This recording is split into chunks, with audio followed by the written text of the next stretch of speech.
We're finally back after 2 months. According to the thing, our last recording was like May 19th. So, what do you have to say after forever?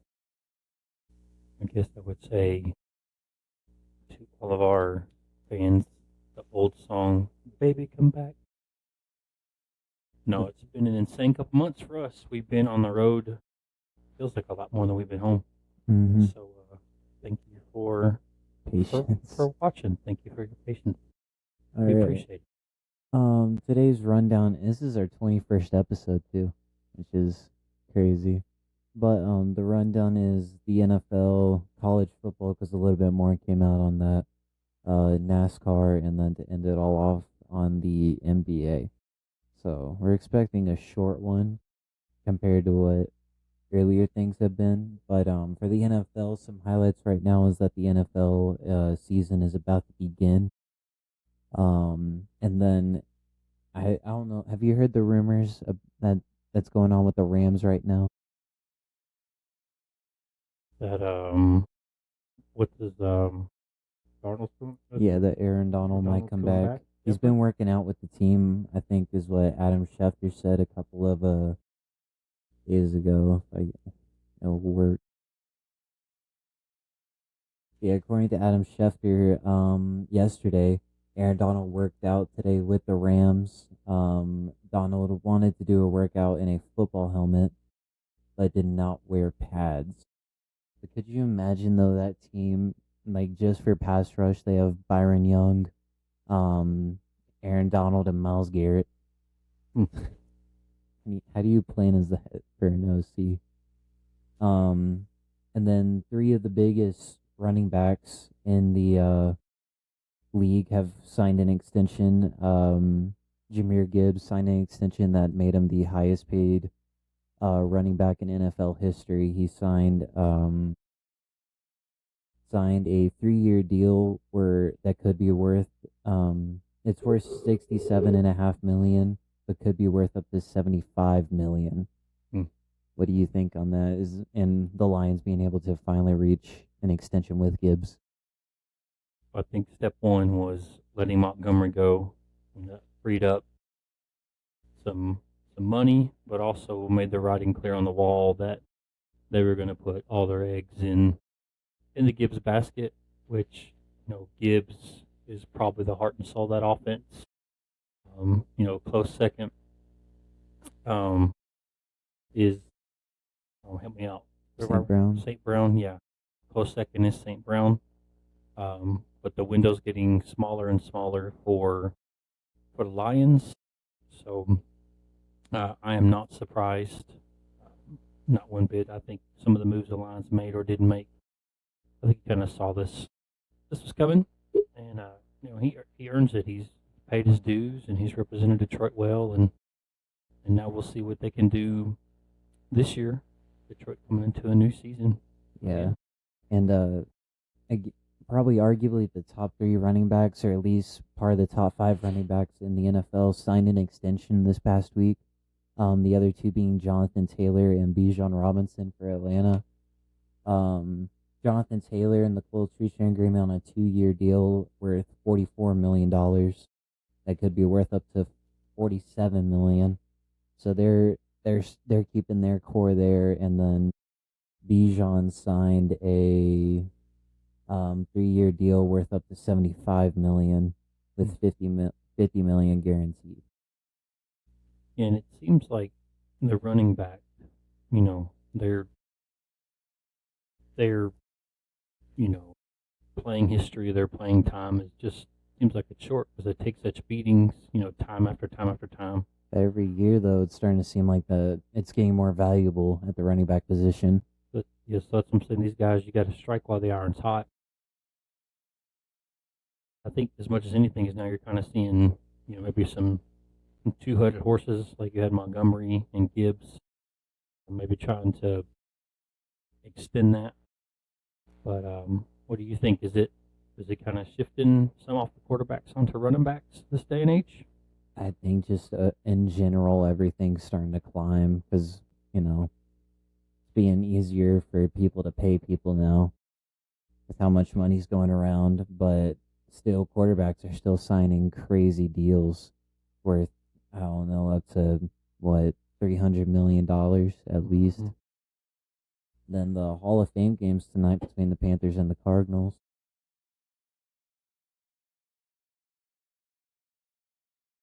We did this last year and we were way off, but what are your dark horses and favorites for the NFC and AFC?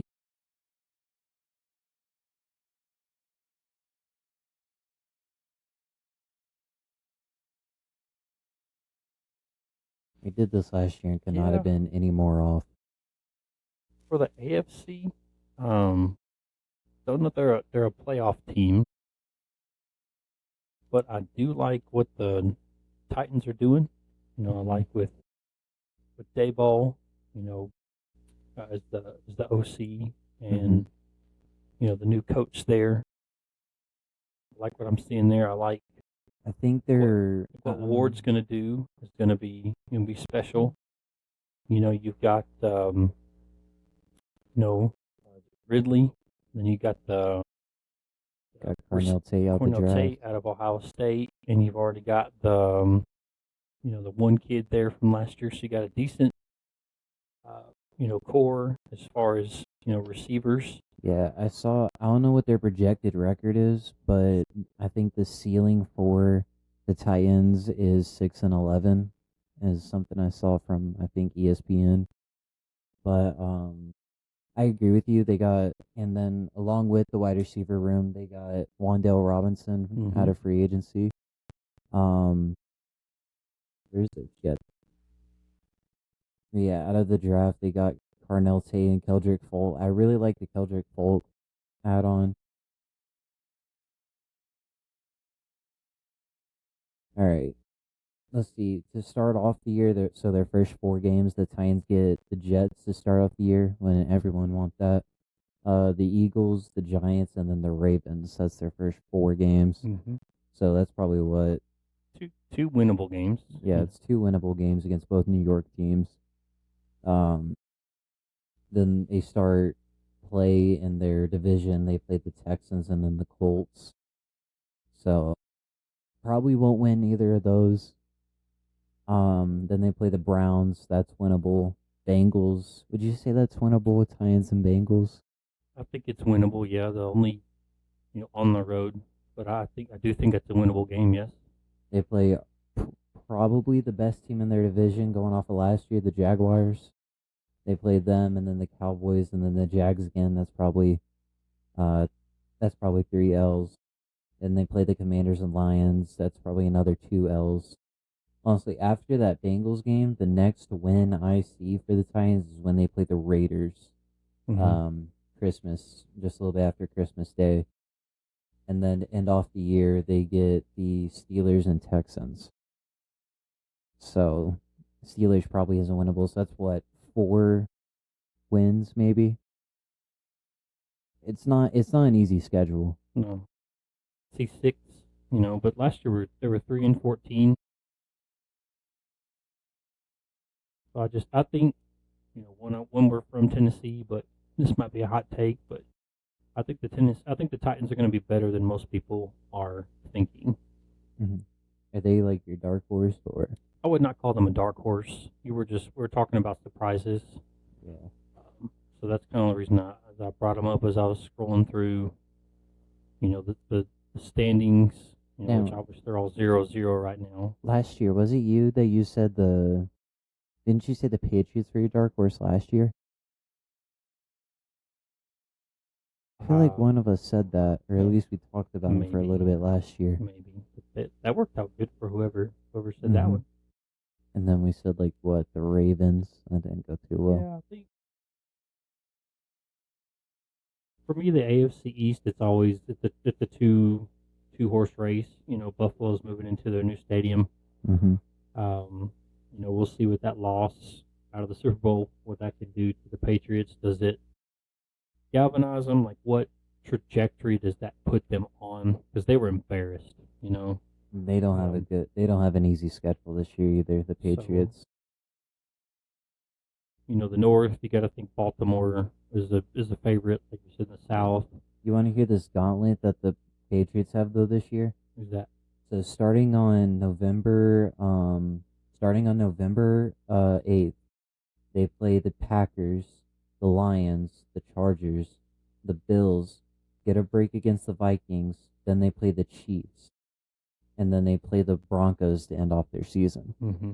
So that's a tough, probably what, month and a half of games right there. And then to open off, they get the Seahawks, Steelers, Jaguars, Bills, all potential playoff teams. Like I think the Raiders and Jets and the Vikings and the Dolphins, of course, are the only teams that probably don't have a shot to make the playoffs on their schedule. Outside of that, they have 13 games where that's a playoff potential team. Where these games are too, at Seattle, at Jacksonville, at Buffalo, at Chicago. You're home to the Lions. At the Chargers, at the Chiefs. So it's not just the teams they're playing; it's they have to go on the road to play those teams. So you get outside of the friendly confines of Foxborough.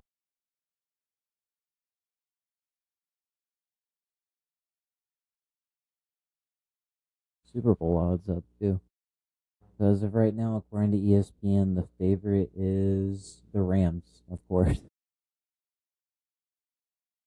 Especially if Darnold comes back. Mm-hmm. Those odds will probably come down even more for them. The AFC West is always going to be intriguing. If the Chiefs are healthy, is that a 3-horse race, or is it just kind of the Broncos, Chargers? The Broncos obviously. I say if the Chiefs are healthy, that's a potential 3-horse race. But with the way the Broncos by what I've been hearing about the Broncos, it's looking like it's going to be a runaway for them.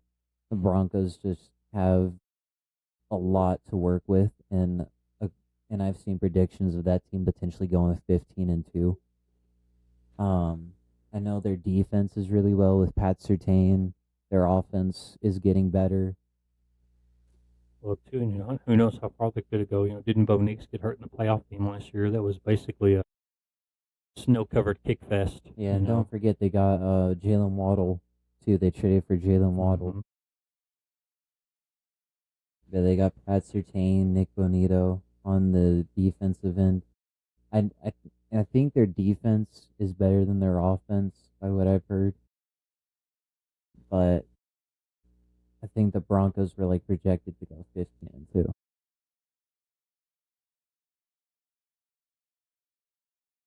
But if I had to give my dark horse to anybody, I'd probably give it to Jacksonville. That's my potential dark horse for the AFC. Just how they did. I can't remember if they won the division last year, but they did lose to the Who'd they lose to in the playoffs last year? Was it the Patriots? With the Broncos? Maybe. Or the Jacksonville.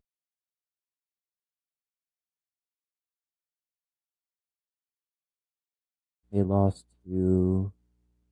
Okay, so they did win the AFC South last year.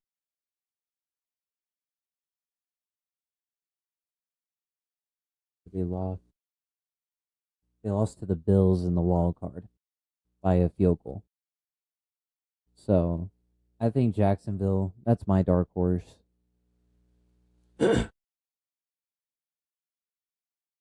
Last year's division winners. Patriots by 2 games. Steelers by 2 games. Jacksonville by a game. Jacksonville had to win 8 in a row because Houston won 9 in a row. Denver by 3 games. Philly by a ton. Chicago by 2 games. Nobody wanted to win the South, but remember Carolina won on that weird playoff tiebreaker deal. And then the Seahawks actually won their division by 2 games. Of course, they went on to win the whole thing, win the Super Bowl, but they finished the year winning 7 in a row. So they finished off extremely hot. They won 10 in a row basically to get to the Super Bowl. That's kind of crazy. Winning just 2 months straight of football. And that's the thing, is there enough parity in the NFL this year? Did we see that big blockbuster trade? Maybe somebody coming out of retirement. the all-time draft deal, and it does kind of feel like every year there are one or two surprises that you didn't see necessarily, but a team just kind of makes a run. Last year, with that was that Denver. Did we see Denver coming? Probably the Chicago Bears. I don't know if anybody saw them as 11-6. I don't know, but typically is that team that kind of, or two teams that kind of surprise you. But my question to you, Jared, is was there enough in the draft or with movement or with whatever Well, to cause parity, or we're gonna kind of see there the same guys was. be the guys? I think we'll see like the same guys be the guys, like you said, but a lot of movement happened, but a lot of it went to the same team, like the Rams, they got Miles Garrett and Trent McDuffie in the same offseason, both of which are probably top 5, at least top 10 in their own respective positions.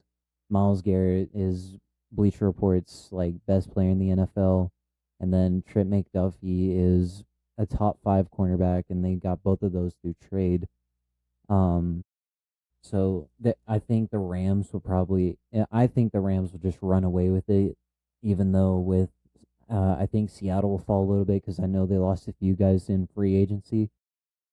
But I think the Rams just run away with the NFL this season with what they have because they still have Stafford, they still have Nakua, they still have Devonte Adams, um, and then them just building up that defense with Miles Garrett and Byron Young leading the pass rush. It I you can if you want to talk about the Rams, you can, but I think the Rams just run away with this season, Yeah, I would agree with that. especially if Darnold comes back. And the thing you don't ever want to talk about because you don't want to have to, but God forbid someone goes down with injury, that can open things up again to parity and different things. But it's almost like the Rams are almost kind of like would loosely use this kind of like the Dodgers this particular offseason with the guys they brought in. And as we mentioned earlier, Darnold does come back, just even for a 1 year deal, try to get another ring. That would be terrifying because he wouldn't have to be great. He just has to show up in there and take up space. Yeah, I think Atlanta can make some moves. They're proving that they like their young core. They're throwing a lot of money at that. they got Bijan and Drake London. The You only know, thing with Atlanta is the hole at quarterback. Because right now it's between Tua and Michael Penix, and the front office still doesn't know who they're going to start. my thing, But my thing about throwing all that money at a running back though is have you done enough with your offensive line? Trust them that they can create holes for this mhm. running back that you just put all this money into um, to be able to succeed and at least get to the second level. So Because Atlanta, they have a few holes right now. Like I just mentioned, they have the quarterback hole between Tagovailoa and Penix, and mhm. then one of their best defensive players, Jalen Walker, tore his ACL the other day at practice. So right now, there's a lot of holes in Atlanta. Um, But their so division is terrible. yeah, their division's terrible, but I think Carolina will win that division. But because Carolina, they're coming off that momentum to where they almost knocked off the Rams in the playoffs last year. And um, I just know that in today's NFL, where it's airing it out a lot and not so much rushing the ball as much as the NFL used to be, I think the quarterback just not having a consistent quarterback um, can really hurt a team. If that's the case, though, why do you think we have so much money thrown at running backs in the past couple days? Uh, I think it's just where everybody's getting more money. I don't know why, but quarterback not running backs have been asking for more money recently in the past couple of years. And then I think after seeing how much the Eagles were willing to pay for Saquon Barkley a couple years ago, a lot of running backs were like, I want to make that type of money. So I think not just with this Jameer Gibbs deal next year, whatever running backs hit the market, like even the smaller running backs, not the Jameer Gibbs or like the Bijans, those guys will still get more money increase that we'll notice, and the running back position will probably be more valuable in coming years. Well, if they're setting the market price now, I mean, we look at that Saquon Barkley deal 3 years ago, or however long ago it was, 4, Yeah, like 3 years ago, 2 years and now ago. he's like fourth on the all-time list for running backs getting paid. Mm-hmm. So it shows you how volatile and how quick it can change. And quarterbacks is always going to be where the money's at, but the running backs are making a statement right now, and not just them, but these general managers and teams and agents.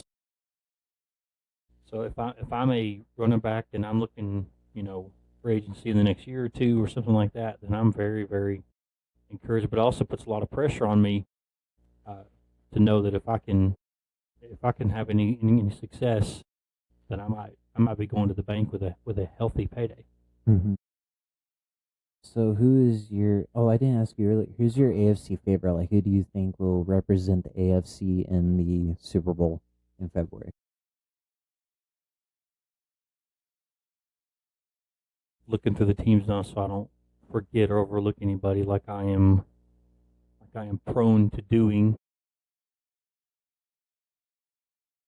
And against probably my better judgment, I gotta go Buffalo. Buffalo. They're right there last year. Still got Josh Allen and James Cook. Yeah, I gotta go Buffalo. We'll see if Denver and New England can sustain. But you mentioned it, New England's schedule is crazy. It's rough. And hell yeah, and they got DJ Moore earlier in the season. So I got to go Buffalo, but I tossed it up between Buffalo and Denver before you asked me that question. But if I have to choose one, just because of Allen and that defense, and again, I know a stadium doesn't play, but that's going to create some buzz. Take some of the weather elements out of the the equation with the way it's going to protect the stands. What I hear from more of a roof, and maybe keep some of that noise down in there. And I'm gonna go Buffalo, but a really close second to Denver. Yeah. For my AFC favorite, so who was your dark horse for the AFC? Well, I mentioned a couple like not necessarily playoff teams, but I mentioned just some teams to watch that are going to get better. I mentioned Tennessee in the AFC. I mentioned Atlanta in the NFC. And you asked me for my dark horse in the NFC. That's who you asked me for. So your AFC dark horse is really Tennessee, and your favorite's Buffalo. My dark horse is Jacksonville, and my favorite's Denver, in my opinion. I think after how last season ended for Denver, they're going to want to come back stronger this year with the Knicks injury and just how that whole thing ended against New England. I think they're going to come back strong. And then your NFC favorite and dark horse. Yeah, I think the NFC favorite is almost too easy when you look at the Rams, just what they already were plus what they added, especially on the defensive side of the ball. They're going to be scary. And you still have longevity in the quarterback, longevity in the head coach. So I think yeah. And I'm looking at my sleeper. I think last year we would call probably Chicago a sleeper. Detroit kind of fell off the map. Minnesota dealt with quarterback issues. Green Bay, not really sure what happened there in Chicago to come in there and win 11 games. I don't know a ton about them. But what are folks saying about the Saints? I think Tyler Shuck, of course, their quarterback after he did really well last year. I think they drafted Jordan Tyson with the 8th overall pick, signed Travis Etienne Jr. out of free agency, and their best player probably Chris Olave. So they have a wide receiver core of Chris Olave and Jordan Tyson. On defense, they just have a even defense all around. They got Kool-Aid McKinstry, Cameron Jordan, Chase Young. So their offense definitely improved this year. Their running back room is Travis Etienne Jr. and then Alvin Kamara to back him up. And then they got Tyler Shuck at QB. I think that, and maybe in Atlanta, minus the quarterback situation, or the teams to watch out for. I'm trying to have a hard time finding a dark horse. I know I need to, because I just don't think the parity. I don't think there's that much that has changed. Um, Yeah, I I mean, just don't. I'm gonna say the Vikings, if they can sure up whatever's going on at quarterback. I think the favorite is Kyler Murray, and I don't think it's. Last I heard, I don't think it's even close between him and McCarthy. But I think if they can, as much as I love McCarthy, would love to see him get the start. I think if they can just get that settled. Hmm. I think the Vikings are going to be there. You got to think the Lions are going to play better. This year. You know, Green Bay is going to be Green Bay. Chicago, I don't know how much they'll fall off any, but I do. I'm gonna give my. So I think I keep going dark horses, don't I? I'm just Yeah, trying to go. I can't think about it. Just the dark horses. You only ask for one. Rams are the favorite. Let me just pick a. I'm gonna go Vikings. They're gonna be my dark horse. Vikings. Yep. All right. The other two teams, the teams I think will surprise you, but will not make the playoffs. When I talk about the, Saints or Atlanta, I think those are just kind of that's more fun. A couple of teams to watch for, kind of like I talk about Tennessee. Yeah, But I do think the Vikings are going to be a dark horse there. All that to and say, they have Kevin O'Connell too. So you know with what he did a couple years ago when they had Sam Darnold, he's gonna probably make the right decision. And this team on offense, they're a good team on offense. Like they got Kyler Murray, Aaron Jones Sr. They still got Justin Jefferson and Jordan Addison, and then at wide receiver three they have Jawan Jennings, which they got out of free agency, which was a good signing. Um, so they're going to be a good team. I do like that pick. And who knows, maybe Kyler has what Darnold had a couple years ago. yeah, Um, yeah, the favorite is definitely the Rams. Um, and then a dark horse, I feel like the Commanders. If they can stay healthy, because of course what Jaden Daniels did a couple years ago, taking that team all the way to the NFC Championship as a rookie. And then just a couple days ago, they signed Stephon Diggs to I think it was a 1 year deal, but that now gives them the Chris Paul, the left guard on their team. They have a left guard named Chris Paul. Um, their wide receiver core is Terry McLaurin and Stephon Diggs. Um, on defense, on defense they got Sonny Styles out of the draft. I think Adefa Owe is another draft pick they had. I think he did pretty well last year. But if I had to give my dark horse to an NFC team, it'd be the Washington Commanders. and they're in a division where really you only got to outplay, Philly. Mm-hmm. Dallas always comes in with a bunch of hopes, but they end up malign. Giants, granted they have, Coach Harbaugh, so you got to think just by that they're going to be able to play a little better or schematically X's and O's The only thing discipline. is they're young though. They're young, so you don't. With all due respect, you don't really worry about Dallas or the Giants. Philly, ideally on paper should win that division. But Mm-hmm. then it's kind of Washington's to take. For that second spot, you just got to play. Dallas and New York. So Yeah, they'll definitely be competing with Dallas all year to see who wants to be second in that division. yeah, because they don't want to take Dallas too lightly. Dallas is still a good football Mm-hmm. team, but um, like you said, on paper, Philly's gonna probably win that division for like what the 15th year in a row. It feels like. So you just got to try your best to outplay for second and see if you can swipe Burge from under the Eagles' nose if the Eagles have a down year because they lost AJ Brown in a trade to Philly. They traded him to New England, but they got Makai Lemon out of the draft, the wide receiver out of USC. Um, and then their defense is just as good. So I think they can just gun it out for second with Dallas. College football. Yeah. All right. What teams are getting your attention before the season even begins? SEC, Big 12, ACC, Big 10, whatever. Mountain West with the shakeup with the Mountain West and Pac 12. Yeah. Scroll. I'm probably going to do a couple homer picks, actually. So let me.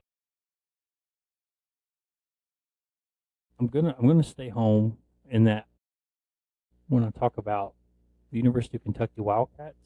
Mm-hmm. Picking up. I'm drawing a blank so bad on names today. Will Stein. That's my thing, though, is a lot of Kentucky fans. Well, I'm not saying they're gonna destroy the world because their that's their schedule is brutal. Kentucky fans are overrating themselves. Like the other schools aren't, but like, look, I love Uncle B, but like, you know how they're getting a ton of 4 stars and a little bit of 5 stars, and they're having a good draft class. Mm-hmm. All of this is coming in, and you would think, with how I'm hearing Kentucky fans talk about it, you think they're going to win the SEC and make the playoff. Their ceilings is only 6-6. Like now, in a couple years, Kentucky. But keep that in perspective Mm-hmm. with their brutal schedule. They have the 10th, according to 24/7 Sports, the 10th best recruiting as far as the portal goes, with 30 commits. Yeah, they'll be good in a couple years, but right now they're only projected to go 6-6, which would be a bowl game for that brutal schedule. Yeah, ESPN has them. Bear with me here. 9th. ESPN's mentioning that Kentucky's not finished in the top half of the SEC since 22. So even they say, one strong portal class is not going to flip the script like we saw at Indiana the past 2 years. But Will Stein has been there. I think Kentucky's going to be patient. He's a Kentucky guy. Stein, again, as ESPN mentions, and I agree, have Kenny Minchey coming in. Mm-hmm. Stein has a great track record with quarterbacks. Kentucky, they always have been built behind the big blue wall, offensive line reinforcements. But now they're going to turn into a football school. So, getting guys from Ohio State, Alabama, things like that. Again, I know that they're probably not going to win the SEC, but Stein has definitely changed the culture, changed the perception of that culture. And for Kentucky to get a guy like that, from to bring in the guys he's been able to bring in, I think it's good. I think it's promising. And again, who knows? What Indiana's done in just a couple years with everything. It's so different now about, with the portal and recruiting and all those things.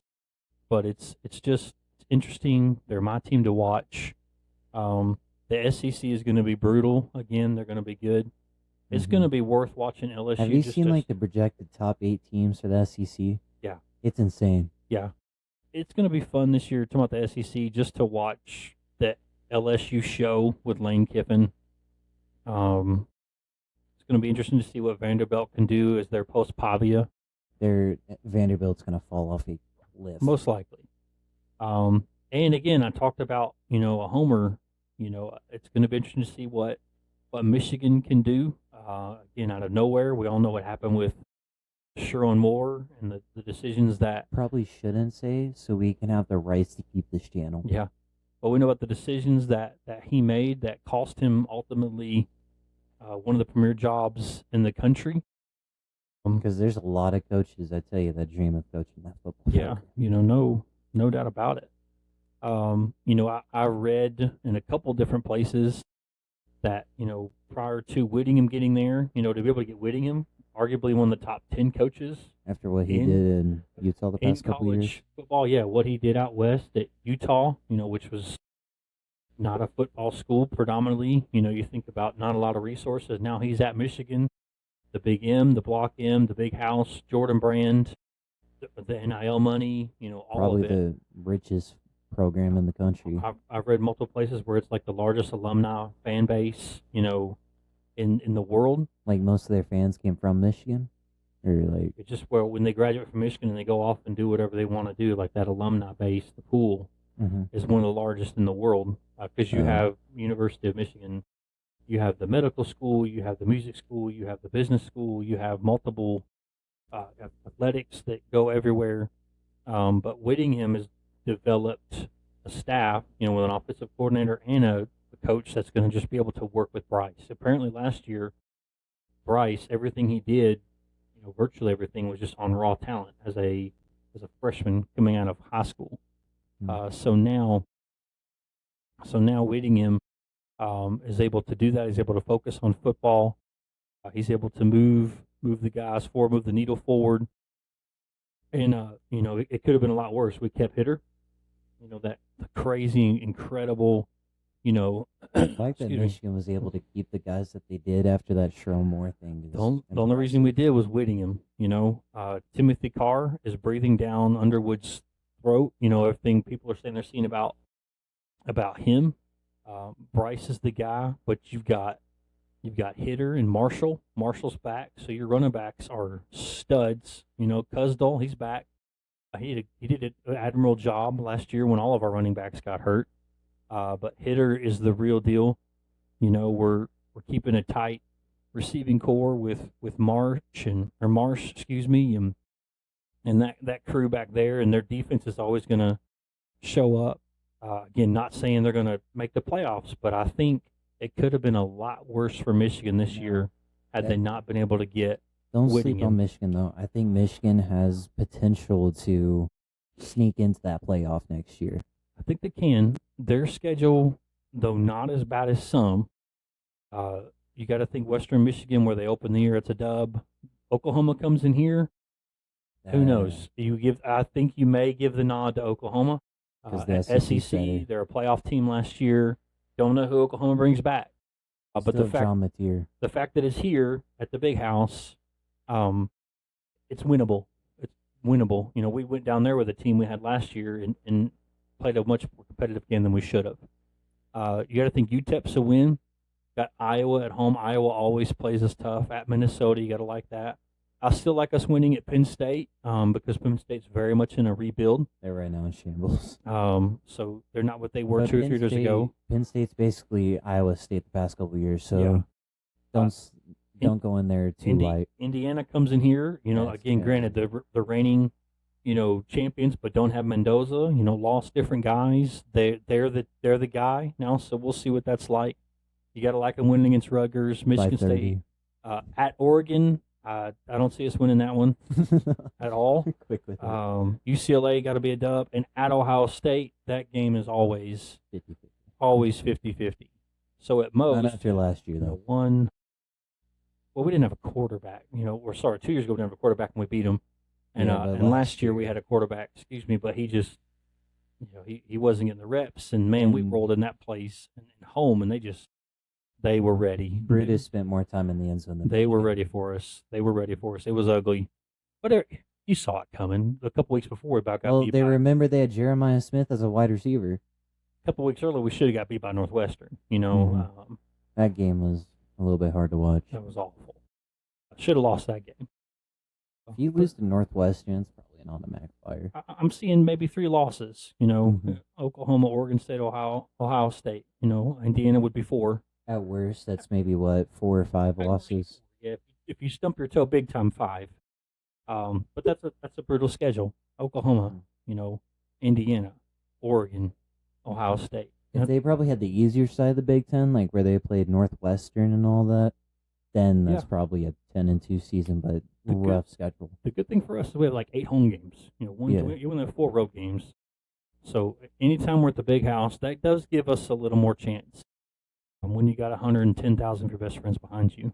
Hmm. So not to be a homer, but I do think Kentucky is going to be they're going to be better than people thought. I don't like the comparisons of Will Stein to, Indiana and that program. I think that's premature. Yeah. Um, A lot of people are saying Kentucky can be the next Indiana. yeah, I'm why like, not? Why not that's a just potential one-time why not thing. just be the first Kentucky? And nothing I didn't mention earlier that I should have is Kentucky's schedule. If I did, forgive me. I But think you did for a dude, little their bit, but you didn't schedule: go in depth. It's a rough home to schedule. Bama, at A&M, at South Carolina, home to LSU, at Oklahoma, at Tennessee, home with Florida, at Missouri, against Louisville. It's a Welcome to the SEC, That's Will a Stein. rough. Especially the first part of that thing. Vanderbilt's not a give me anymore, but at Texas A&M, South Carolina always puts us up. At Oklahoma, at Tennessee, Missouri. It's just a How many losses do you see there? 'Cause uh, Louisville's also looking tough this yeah, year. 1, 2, 3, 4, 5. I'll probably see at least I 6 feel for like, sure, maybe 7 right there. yeah, I agree with you. That's probably 6 or 7 losses. 7 if they stub their toe, Yeah, which and it happens. These are kids we're working with. yeah, because that's the losses are probably what Alabama, A&M, LSU, Oklahoma, Tennessee, maybe Louisville or Mm-hmm. Missouri, Maybe at Missouri is always tricky. potentially Florida. Potentially, I don't. I think With we can get Florida this year. You got Summerall coming in yeah, to the swamp. where did Summerall come from? Where did Tulane. Tulane? I think this is the year you can get Florida. But Hmm. if he does what he did at Tulane, you're not gonna be able to get him long. Yeah. But So so those are, again, it's crazy that both my picks are insanely homer picks, and I don't apologize for that. But I think you're talking about dark horses. I think watch those couple teams because Michigan's definitely gonna be better than they were. mhm. You'll see the discipline that Michigan's lacked for since Harbaugh, and probably even before. But you'll see the discipline really ramp up, and that'll help. If you're not making penalties and stupid things, and all not all the stuff that's going on behind the scenes, you can focus on football. They're going to be good. And I just think Kentucky. I think Kentucky can make a bowl this year, which with that schedule, that's a big accomplishment. Or what their first bowl in 2-3 years. Probably, yeah. They went on a run for a while. There were they what 6 or 7, maybe 8 bowl games in a year. Won that many bowl games in a row. For a while they were like the Each year. definition of mid. Yeah. So, but again, that's part of being a middle tier in the SEC. Is you're a middle tier in the SEC. And that's a very thin window. Because you got like the elite teams. You got Alabama, Georgia, Ole Miss, Tennessee bouncing in and out there. Then you got the mid where you got like what Kentucky, Missouri, and then you got Vanderbilt who's in the Mississippi basement. State's probably in the middle. Mississippi State. Ole- Mississippi State's starting to hit the basement though. Ole Miss is towards the upper echelon, Mm-hmm. but the bottom, you've got more recently. You've kind of had Kentucky without Pavia. Vanderbilt was there for a long I time. think Vanderbilt's Mississippi starting State. quarterback's a true freshman this year too, Jared Curtis out of Mhm. Tennessee. A lot of Vanderbilt fans were excited about that, but a lot of people are like you realize he's only there to start because the only other team that's going Yeah. for him is Georgia. Yeah, not even to mention Texas. Yeah. Texas, Alabama, LSU, Ole Miss. Only thing with Texas is how will Arch and that team do this year after last year's Yeah, rough go? Did Michigan beat Texas? they did not. They didn't win that game. No, that was basically the backups. They were competitive. I mean, for whatever it's worth, it's not worth much, but they were competitive. But Yeah, looking at Texas, I'm It wasn't seeing great. one, potentially 2 or 3 losses for Texas. Their schedule, they open up against Texas State. That's a dub. Ohio State goes to Austin. That's probably an L, no matter where that is. They play UTSA. That's a win. Tennessee, they go to Neyland. What do you think on that one? Is that a coin flip, or do you think Texas edges it out? I think Texas edges it out. I I think might they're, agree with you. much as I hate to say that, buddy. Yeah. Even though you've been on that field. Yeah. Then Oklahoma, Red River rivalry. That's probably Yeah, yeah. be competitive, but It'll be competitive. Florida, Texas, Ole Miss, be competitive. where are they? There's no. what are the preseason rankings that mean nothing? I don't think the media rankings are out, but the coaches' rankings are out. Well, they are. Yeah. They've got Texas at 4, Mm-hmm. Ohio State 1, Oregon 2, Georgia 3, Texas 4. I don't get how they put Clemson in there though. After how the past 2 years at that school I have guess it's gone, recency bias. maybe. But yeah, on down, Notre Dame starting at 6, Indiana, Miami, A&M, Oklahoma, Ole Miss, Bama, Texas Tech, LSU, USC, BYU, Michigan, Penn State's getting a lot of love. I think Tennessee would have been up a few more spots if one, Arion Carter didn't get suspended for the dumbest reason ever, and if Chaz Coleman didn't get dismissed from the team. I think Tennessee would be maybe 2 or 3 spots higher on that list. Yeah. If that didn't happen. At 18, Washington, SMU, Utah, Iowa, Clemson, Houston, and that Missouri team we talked about earlier. Missouri's always just kind of on the verge of that top 25. Seems like they're just there. They're just there. They're kind of like a pesky gnat in a good way, Missouri fans. But one team that has been grabbing my attention this year is Ole Miss. After how last season ended, and I know they still have Trinidad. I think Pete Golding did really well last year. They probably have arguably the best running back in the country in Kyron Lacey. And I think they're just hungry after what Lane Kiffin did to that team last year. What do you think on Ole Miss with how I agree. they did? And their schedule is based on some of the ones we talked about to this point. It's one of the easier schedules. Much easier. Open the year against Louisville. You got to think that Mississippi will be favored there. Charlotte win. And then here's the do not, cannot, must not miss TV.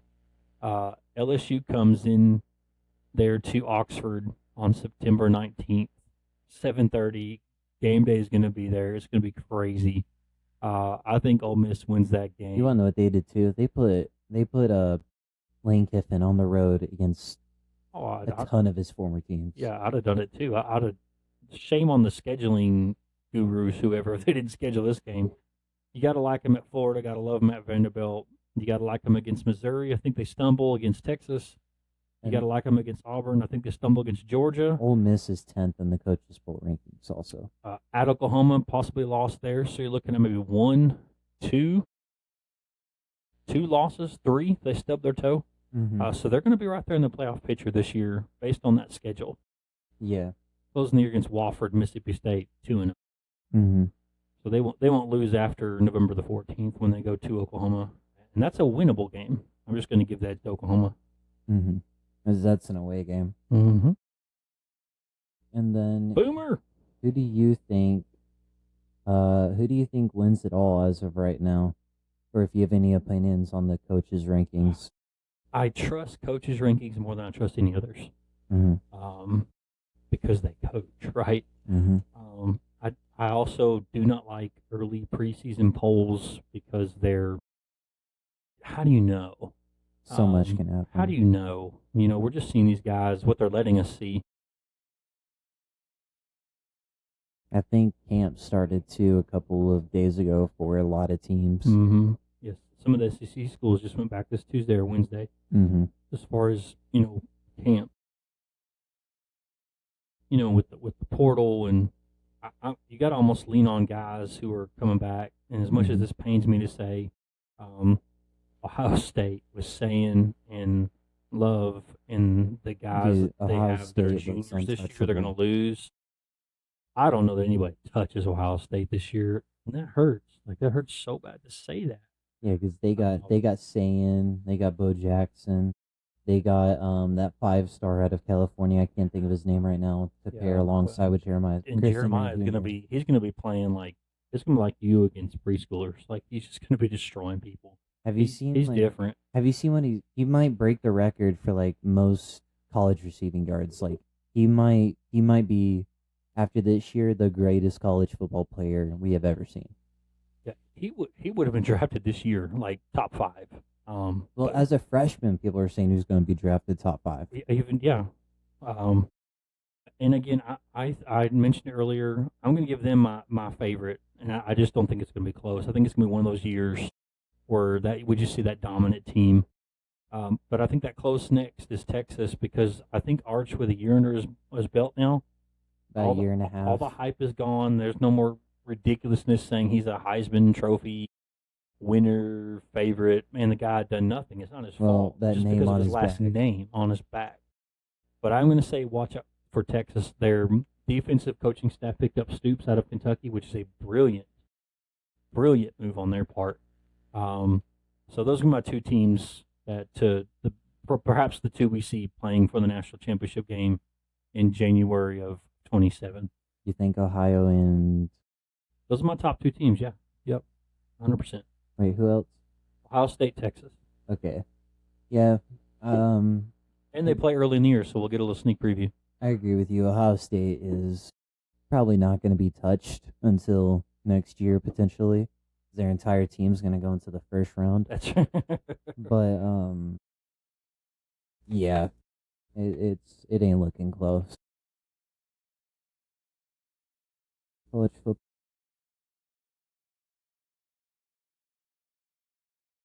On to NASCAR.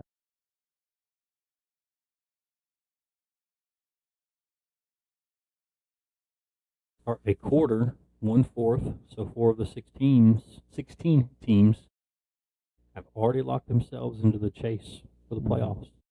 I think this is the year for Denny Hamlin. Yeah, I think it's the perfect marriage. Look at Hocevar in fifth. He's gained 2 spots. The only way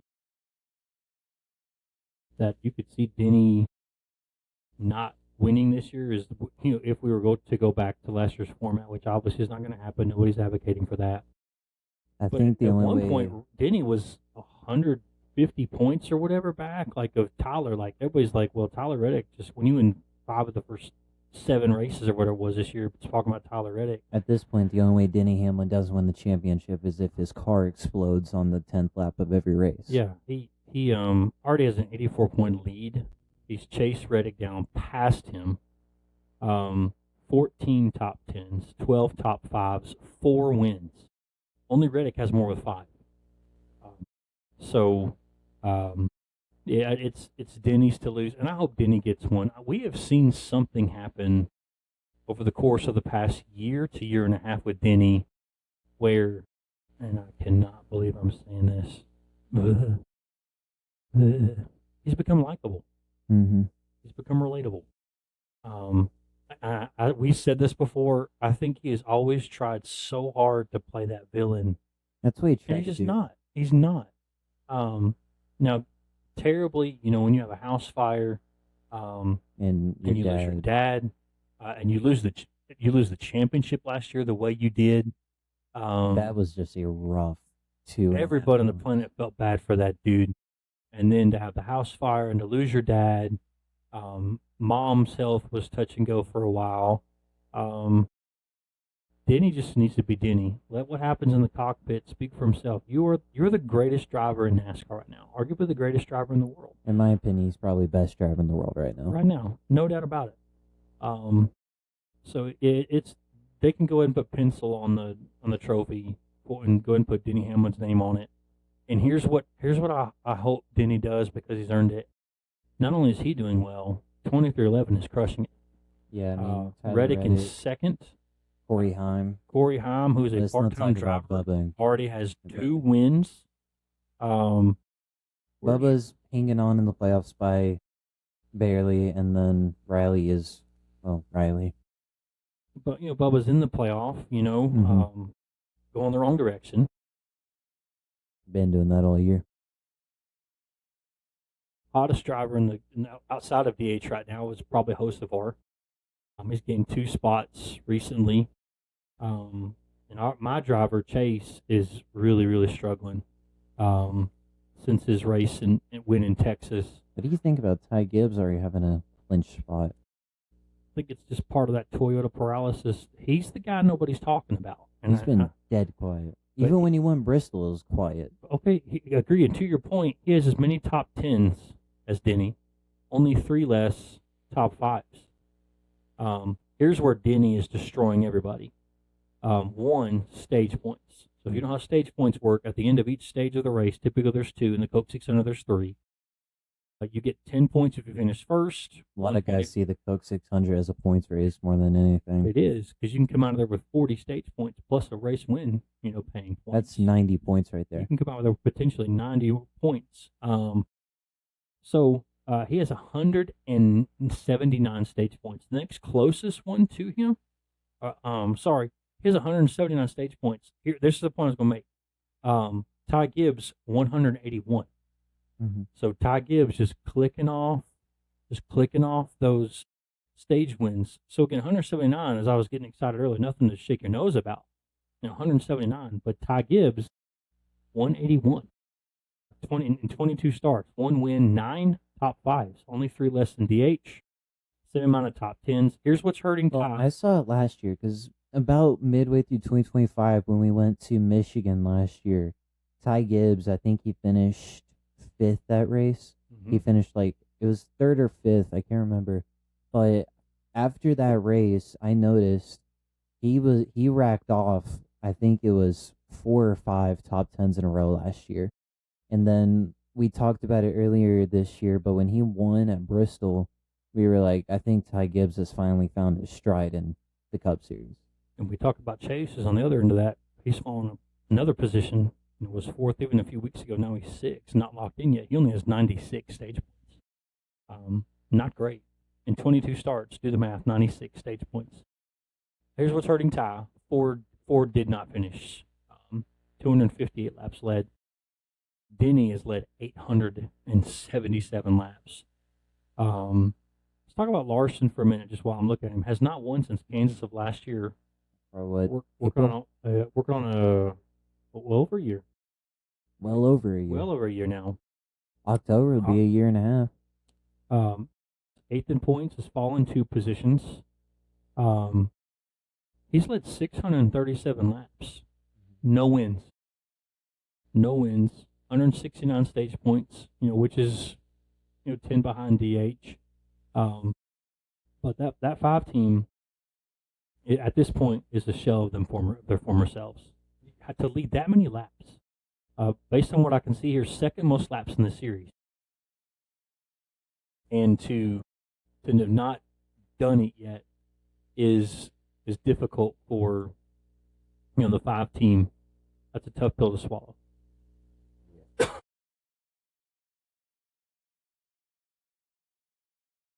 What do you think is going on with the 5 team? Is it strategy? Is it just Larson? I don't think it's just a Larson problem. With the exception of Chase this year, and Carson. Chevy's got a brand new body this year. Not a lot of folks are talking about that. I remember when a lot of people were like, "Well, Chevy's just going to dominate next year with the new body." Didn't they make it more aerodynamic? I think they're trying to. It's not working. But it's not working. Chevy has 6 wins this year. 2. Excuse me. How many has Van Gisbergen got? SVG has 2. So 2. Hocevar's got 1. That's 3.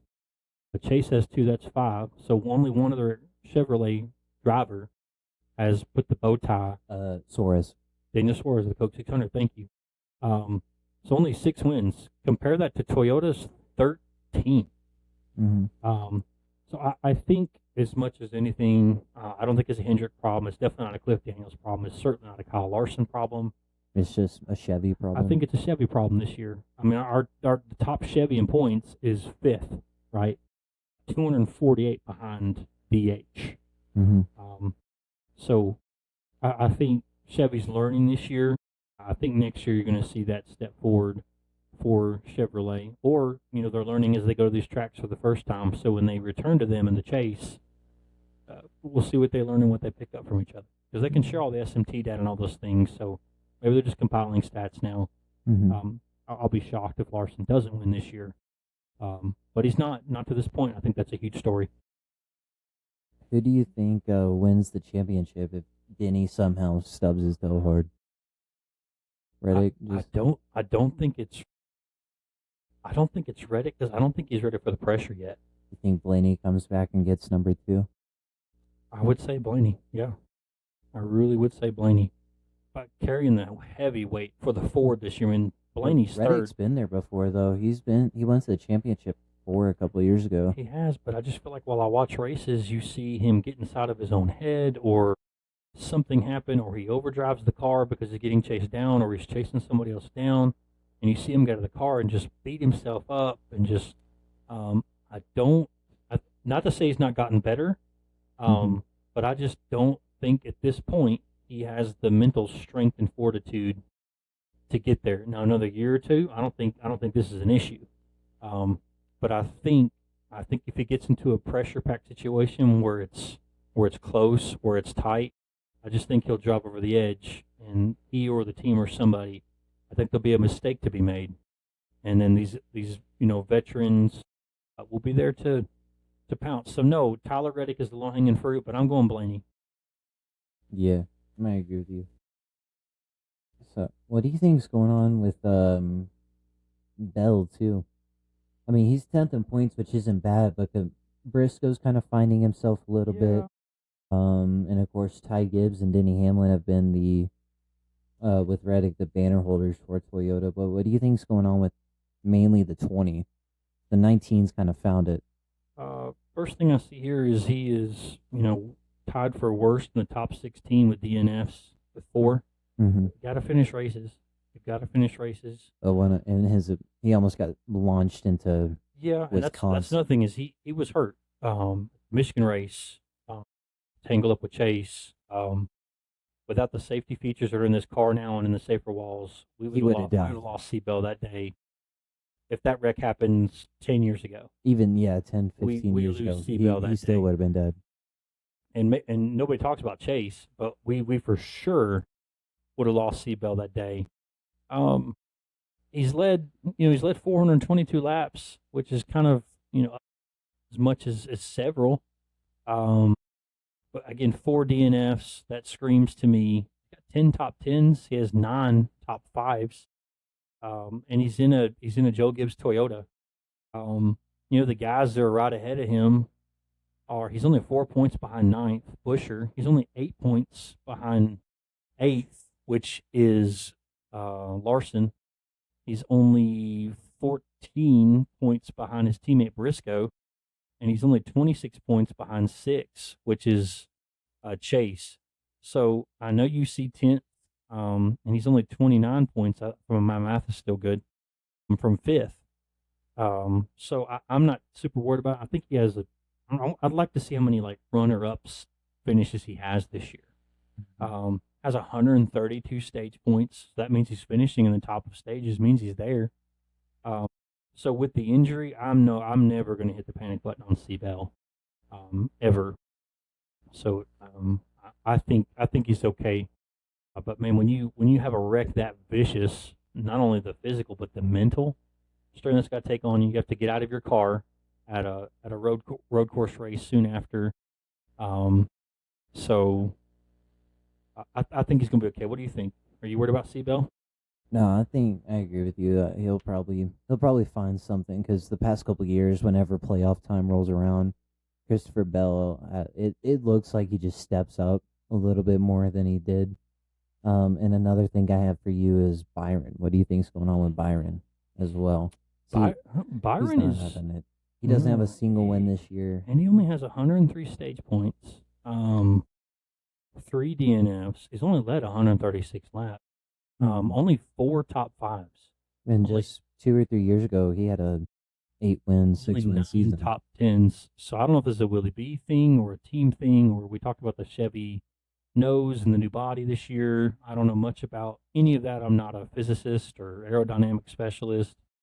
But for me, for whatever reason, I feel like there is concern for William Byron. Again, Larson's leading laps. Larson's got stage points. Chase has 2 wins. We all know that, bless Bowman's heart, he was hurt, and next year, right, will be his last year in that car.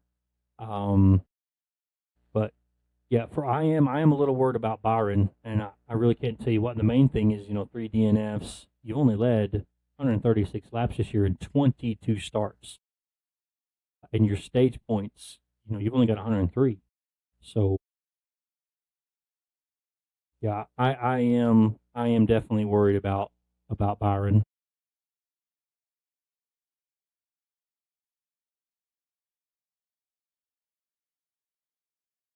Yeah, I don't have anything yeah. else. Corey Heim, you better learn that name. Mm-hmm. We're running part time this year, as many wins as Chase Elliott. So yeah, just learn that name, folks, if you don't know it already. All right. And then up next is the NBA. I cannot help you much, if at all, here. Let's see if you can. But probably the headliner of this NBA offseason is the addition of LeBron James and Jaylen Brown to Philadelphia. Already with a good Philadelphia team, they get Jaylen Brown and LeBron James. Jaylen Brown was arguably a top 5 player in the league last year. I think he finished like fourth in MVP voting, and now Philadelphia has him and LeBron James. What do you think on those two head into um those two going to Philly? The Brown was kind of a surprise to me because the way he carried the Celtics through Tatum's injury, I just thought that was extremely tough, extremely admirable. And Philadelphia, MVP in the finals. yeah, he won Finals MVP. Yeah, so that one is perplexing to me. Why you let him go? There's a lot we don't know. Not as smart as these guys, but not just that. Are Philly and Boston the same division? Yeah, they're the same division. They're both in the Atlantic Coast Conference. Anytime there's a trade inside a division in any sport, I just kind of shake my head. You're like, you really want to play this guy this many times a year? Yeah, that's also the same division as New York too, I think. Yeah. LeBron, he's 42 years old. He's ring chasing. He's ring chasing this time. He was not the best player on his Lakers team. Probably the last 2, maybe 3 years. He's probably what, third maybe on this, third or fourth. It's Maxey and Brown. Maxey, Brown, Embiid. They probably put him above Edgecombe. He's third at best, right? Maybe you could argue maybe fourth. You could argue it. 42. So they only got him on an $8 million. That's what's crazy too is they got Jaylen Brown and LeBron for cheap. They got LeBron for a 2-year, $8 million deal. All they had to give up to Boston was Paul George and a couple of picks. Yeah, like that's what's insane to me about it all is they got him for cheap. Because in what other world, like imagine saying that to someone 4 years ago, hey, 3 or 4 years ago, hey, the 76ers will have LeBron for $8 million, and then they'll get Jaylen Brown for one player and a couple of picks, Yeah, it's I mean the Sixers have won they've won the offseason for sure, and did they upset Boston in the playoffs last year? Was that Philly? Yeah, they came back down 3-1 as a 7th seed and beat Boston. And they finished 45 and 37 last year, and that was with Embiid being hurt. That's just perplexing to me. Like, you let those guys go to the team in your own division and a team that took you out as the 2 seed last year. Because that division is Boston, New York, Toronto, and Philly, and Brooklyn. But Boston, New York, Toronto, and Philly all made the playoffs. So 4 of those 5 teams made the playoffs last year. And will again this year, presumably. Because Toronto, I think the trade's being investigated right now, but Toronto might get Kawhi back. Yeah. Again, Father Time is undefeated. You got to think Kawhi may want to go back where he won a ring and just see if he can get one more, get close. Yeah. Just the Clippers are under investigation, so that's why that trade didn't go all the way through. Did the Braves win? They are winning 2-0 in the fourth. There's a weather delay because it's Atlanta, and the weather. We went to Atlanta Braves game last Sunday. That was awesome. It was hot. Atlanta is hot in August. It was still July. Or was it? It was August. Oh no, it was 2nd, August. August 2nd. Yeah, it was August. Here's maybe you can help with this one. I know it's not on our list. The Pistons did blank, fill in the blank, to get better or help Cade Cunningham this offseason. Absolutely nothing. You want to know what they brought in for him? I saw only one thing that stood out for the Pistons. They traded away Karis LeVert for Taurean Prince and Gary Harris to Milwaukee. Got a kid out of OKC. And then, but they got Isaiah Joe out of OKC. That's just for depth. Yep. But Jalen Duren's in free agency because the Pistons didn't want to pay him what he wanted. So he threw a little fit. But what do you do if you're Cade? You don't want to leave. But that wouldn't be fair. But what do you do if you have probably a top 5 point guard in the NBA and you're doing nothing?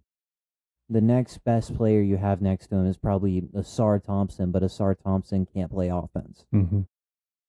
So, yeah, I don't know if you're going to be good again. I think Philadelphia is going to be a monster favorite. How could they not be? Mm-hmm. New York didn't get worse.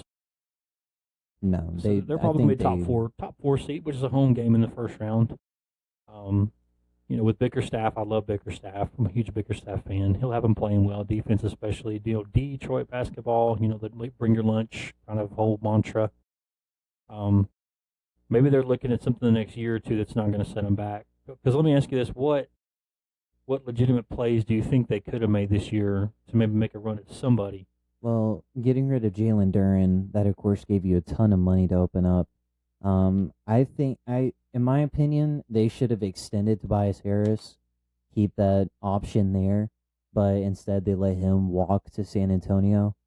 I don't know who fully was available in free agency this year, but I think they should at least try to get a Walker Kessler, or try to just get somebody that could help Cade Cunningham.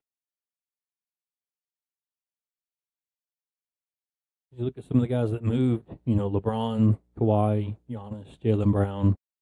That I forgot about. I don't know why, but I forgot about the Giannis thing. Miami with Mr. 83.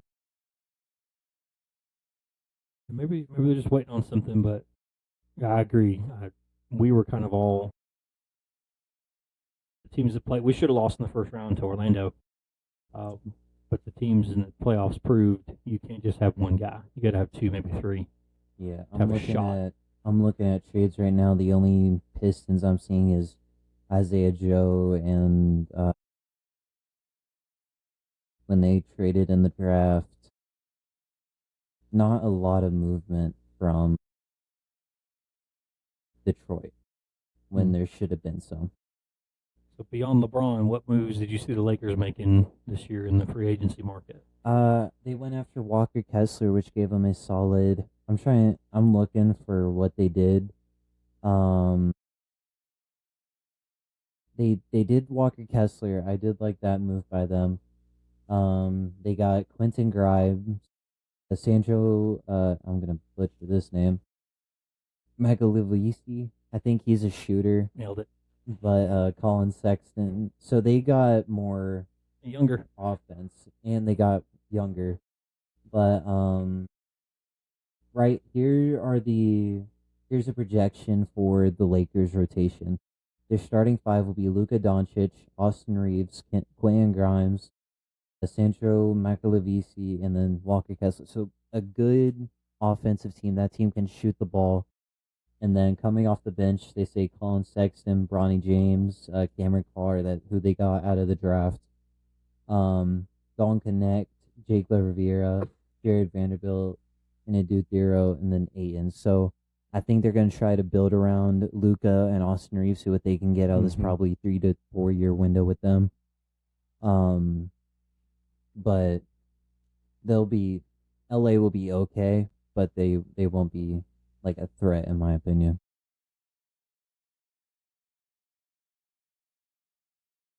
And then Jared, used to be your favorite player. One of your favorite players is now playing in a new town. Yeah, Ja got traded, and we didn't even get a pick. I was like, we need a pick out of that. But yeah, John Morant got traded to Portland. I think that is just code for Memphis hitting the rebuild button. Because of course they trade away Desmond Bain, Jaren Jackson, and Jaw all within a probably 1 year window. Um, so I think they now hit the reset button and are going to build around Cameron Boozer and Zach Edey and Cedric Howard. So that's what I Yeah, think. Memphis was 25-57 last year. Portland, seventh in the West, 2 games over 500, and you're able to go out and get a guy, like Jaw. Hopefully, he can return to some of his, former glory. But you're going to a team that was, right there. Seven seed last year. Yeah, and then part of the playoff. So here's their, according to ESPN, this is what their starting five could potentially be: John Moran at the 1, Damian Lillard at the 2, or Shaden Sharp at the 2. I think it will probably be Sharp by day 1. Tamani Kamara, so one of the best defensive players in the league. Denny Advia, who had a really good year last year, and then Donovan Klingen, who was again, who's a pretty good center, can rebound, can shoot. So Portland could be probably a top 5 team next year, just by the John Moran addition and with how young they are. if they could find 10 extra games on the win column, I know it's not a small feature, but that puts them to 5 seed. Puts them right there. Denver 54 wins, LA 53 wins, Houston 52 wins, Minnesota 49 wins, and then Portland 42 wins. So they're not far off. So maybe they feel like that just kind of puts them over the edge. And if not, you're still the 7 seed. So just before the NBA season gets underway, who do you think who do you have coming out of the East, and who do you have coming out of the West? I want to take. I mean, if Philly doesn't come out of the East, I have serious questions about that. It's gonna be so interesting to see this year. San Antonio versus OKC. Has there been a changing of the guard now? OKC made a few trades this year. I'm sorry to interrupt No, you, you're but good. But talk about how smart their front office is, even as recent as this year. they somehow found a way to get Jared McCain last year for just 2 first-round picks. And got some more first-round picks this year, right? Yeah, they traded away Lou Dort for a couple of picks to Atlanta. What else did they do? They traded Isaiah Joe for more picks. Owner and GM needs to be studied. Sam Presti. He needs to be studied. And then, oh yeah, they got Bennett Sturts out of the draft. They traded Memphis for Bennett Sturts, which is crazy. But according to ESPN, here's the potential starting 5 for OKC: SGA, Jared McCain, Jalen Williams, Chet Holmgren, and Isaiah Hart. To me, it's gonna be interesting. The Spurs got over the hump there in the Western. Did the NBA Finals go 7 last year? It went to 5. 5. 5 and 7, not that far off. To me, it's going to be OKC's way until you see they're not continuing to get first round draft picks back. They're not continuing to stay young. I think I'm gonna have San Antonio come out again, just because I'm very heavy on San Antonio because they signed Tobias Harris this offseason. We've seen him play in person and know what he can do. And then they have De'Aaron Fox. I think they should find a way to have Dylan Harper start over De'Aaron Fox, in my opinion. But I think San Antonio again, because Wemby has taken a pay cut for that team, and they just had OKC's number last year. Yeah. They're only 2 games behind OKC last year in the final standings. 64 and 18 OKC, 62 and 20 San Antonio. But another team to look out for in the West is Minnesota. They got LaMelo Ball this offseason. And then they still have Ant and Jaden McDaniels. So I think Minnesota and San Antonio and OKC will be very competitive. Yeah. And I really, not to not answer your question, but I really think you can throw a coin up and get OKC or San Antonio. And what's scary is those two teams are going to be good for a very long time. They're both young. Long time they're going to be good. And then their last thing before we hop off of here, one big rumor right now is Steph potentially going to Boston. Send him to Philly. Philly might have the money. Send him to Detroit. Have him play the two. Yeah. But Just- yeah. Just- Could you imagine that though? Jason Tatum and Curry together? No. But again, Father Time's undefeated, and Curry's not what he was 10 years ago, and he knows that. So it's, Well, the Warriors know. said they're not focused on. well, they can't be. Winning with They're him. old. They're still throwing money at Green and Steph. Last year they were 10th, 37, eight games under, 37 and 45, 27 behind OKC. Yeah. Finished And the year 3-7. their plan was to get LeBron, So which they're- didn't work. Which is not a great plan because he's old too. Yeah. I think they wanted like one last ride. Like I think the plan was keep Curry. You'll still have Curry, of course. Get LeBron, re-sign Green, and then there was also rumors that they might try to go trade for AD, but Washington was like, we're not going to do that, because Washington they want to make the playoffs this year. That was one reason why they went after Trae Young and Anthony Davis last year. And then they got the Bonsta too this year. Washington is another team I'd look out for this year if they stay healthy, because their starting five is Trae Young, Trey Johnson, AJ DeBonsta, Alex Sarr, and then Anthony Davis. And Sarr and Davis, that's probably one of the best defensive front courts in the entire NBA. I just don't know too much about their bench and their depth. But that's what I think of how Washington can finally get over that little slump. Folks, good. Mike, share a comment.